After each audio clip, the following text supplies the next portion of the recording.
Hey guys, I'm Boy601, and today I want to take a look at Rainbow Six Siege and the newest elite skin to come out, the Gendarmerie, for the GIGN's Rook.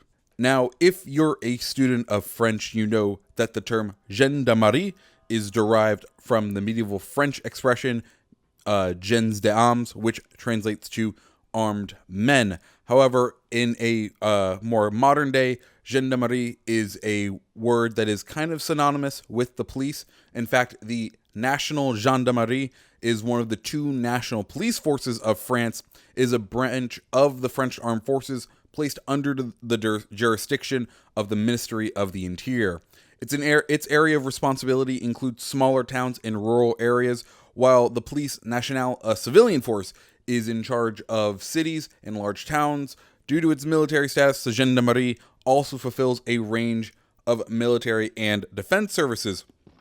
And this is actually pretty cool because the National Gendarmerie is, in fact, the organization that is in charge of the GIGN, the organization which Rook is a part of. So, with this elite bundle, just like the previous ones, you're going to get a unique camo for all the weapons that this character carries, a unique chibi, a uniform set, and that uniform set includes basically a standard headgear, uniform, and a unique skin for the player's gadget. And it is all set in one. You can't mix and match. You can't have the uniform and a different headgear.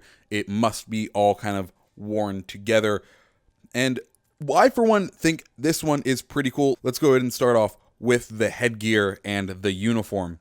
So first things first, the headgear. Let's start at the head and work our way down, or actually, screw it. Let's just talk about it. First off, the body armor is kind of a mix of centuries. The leather holsters and all that gives it kind of a vibe of the 1970s. Other things that give it a 1970 vibes is that helmet. Now, that helmet is a M51 Otan. Originally manufactured post World War II during the start of NATO. It was a helmet that is modeled after the United States' M1 combat helmet. Basically, the French wanted their troops to look very similar to the rest of the NATO troops as that organization was getting started. And then these helmets, once they became kind of out of use for the common military, they are passed on into the ranks of the police. And that is why we have this helmet that looks like this. Another cool thing about this helmet is, well, that giant Riot shield face mask thing going on. Now, at first, it does kind of make our guy look like a spaceman or some sort of astronaut. But hey, you know what? We finally get to see what Rook looks like. We've only ever seen him with a balaclava. So that is really cool. Let's go ahead and look at the rest of his body. Now, the physical body armor does not look like it's from like the 1970s. Oh yeah, and the reason I'm saying that this stuff kind of looks themed to the 1970s is, in fact, in 1974, that is when the GIGN was founded. And we kind of got similar vibes of that kind of era with the Thermite elite skin. And this one kind of looks similar to that with the leather holsters and things. However, the rest of the body armor, the design of the body armor looks a lot more modern and kind of either like a bomb defusal suit, but not quite as all-encompassing, or just like a heavy piece of military armor, which of course Rook would be because of his style of play and his ability to hand out giant metal plates that help stop bullets. Moving on from the uniform, let's go ahead and head into the weapons. Now, I have to say, these weapons look fantastic. Each of the weapons gets the sang-froid skin. Now, sang-froid is composure or coolness under duressing circumstances. So that's a pretty cool name for your things. And these guns look amazing. We'll go ahead and start off with the MP5, which is what a lot of people are going to be using.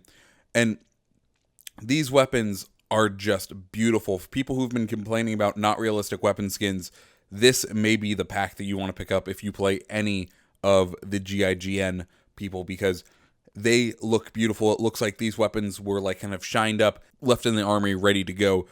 The colors and the metals look very detailed, and it just looks so good. There's the MP5. Let's go ahead and look over at the P90. The P90, of course, beautiful. I love, love, love the detailing they added in to where you would grip all the it's not knurling. What is it, knurling at that point? No, on like little twisty things, the cross hatching on that is knurling. I don't know if that's what cross hatching in basically where you would rest your hands on this is called knurling, or if it's just like textured grips, but it looks cool. Now, into the side of this, you can notice it says Gendarmerie Nationale, of course, being the head organization which controls the GIGN. And then next to it, you see a smaller phrase, and it says a human force in French next to the Gendarmerie Nationale logo, that emblem, that crest, which we also saw on the helmet for Rook.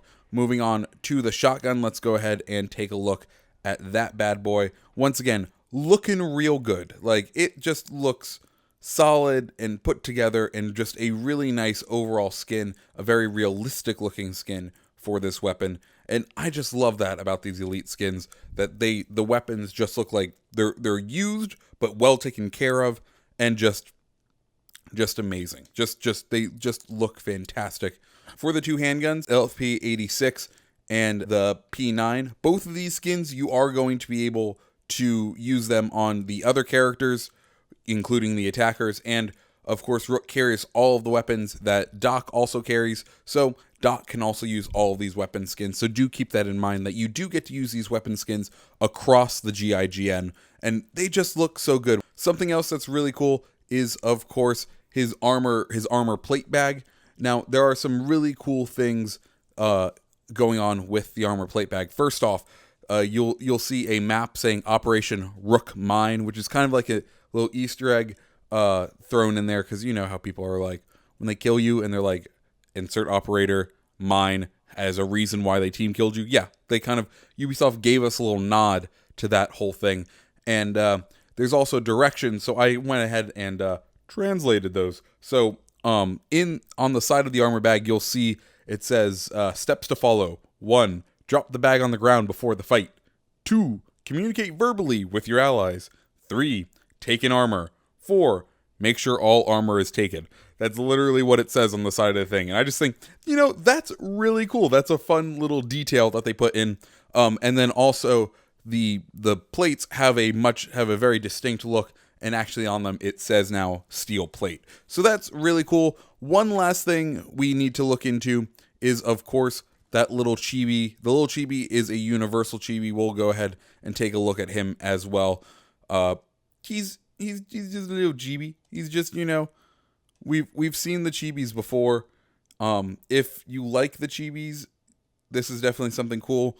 This one, he is holding what looks like the shotgun right on next to him, and he is in the elite skin, and that's pretty cool. Like, that's what you want from these elite packs.